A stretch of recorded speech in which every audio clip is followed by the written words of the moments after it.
ناظرین، میں ہوں اسلم خان اور آپ دیکھ رہے ہیں CNBC سٹی نیوز۔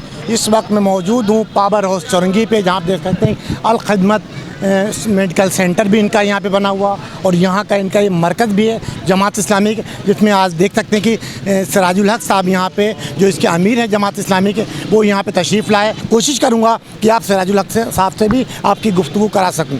حاجی صاحب، کیا کہیں گے آج جو آپ نے یہاں پہ تقریر کی، اس کا تھوڑا خاندان بتا دیجیے۔ بسم اللہ الرحمن الرحیم۔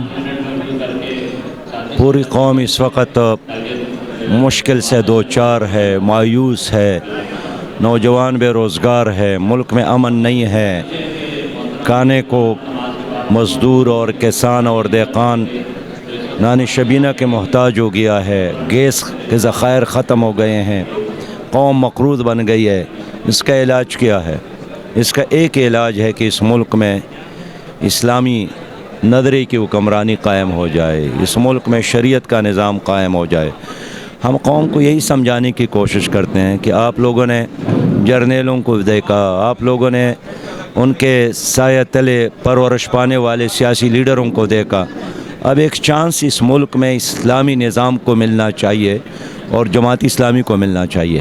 لیکن سر، عمران خان صاحب تو کہتے ہیں کہ ہم مدینے کی ریاست بنانے جا رہے ہیں، تو اس کے بارے میں آپ کہتے ہیں مدینے کی ریاست کیا اس طریقے کو تھی جس کو یہی نہیں پتہ ہے کہ عوام بھوکی مر رہی ہے، پیروں میں چپل نہیں ہے؟ مدینہ کی اسلامی ریاست کا مطلب یہی ہے کہ عدل ہو، انصاف ہو، مساوات ہو۔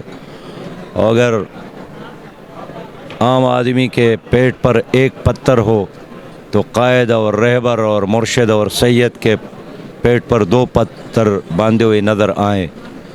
وقت کا حکمران رات کے اندھیروں میں روئے کہ اگر کوئی بھوک سے مرا اللہ مجھ سے پوچھے گا۔ لیکن یہاں تو 3.25 سال ہو گئے مدینہ کی اسلامی ریاست کے نام تو لیتے ہیں، لیکن اب تک ایک قدم بھی نہیں اٹھایا۔ مدینہ کی اسلامی ریاست کا مطلب یہ نہیں ہے کہ ورلڈ بینک اور IMF کے اشاروں پر فیصلے ہو۔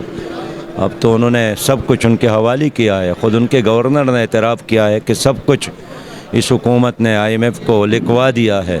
مدینہ کی اسلامی ریاست کا مطلب ہے آزادی، عزت، عدل اور انصاف۔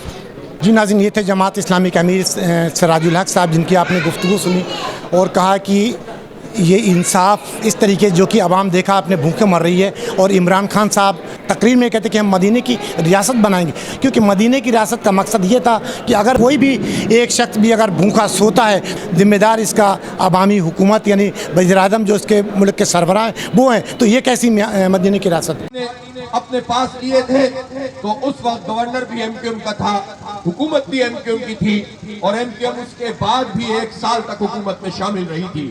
اس لیے اس وقت بھی آل پارٹیز کانفرنس کے نام سے یا ڈرائنگ روم پولیٹکس کر کے یا 2 پارٹیوں کی ملاقاتیں کر کے یہ امپریشن دینا کہ آپ اس بل کے مخالف ہیں، بل کی مخالفت یہ نہیں ہوتی، آپ میدان میں کیوں نہیں آتے، آپ جناح روڈ پر ملین مارچ کیوں نہیں کرتے، آپ کھل کر جو ہے وہ اپنی جو آپ کا مینڈیٹ ہے اس کے مطابق جد و جہد کیوں نہیں کرتے۔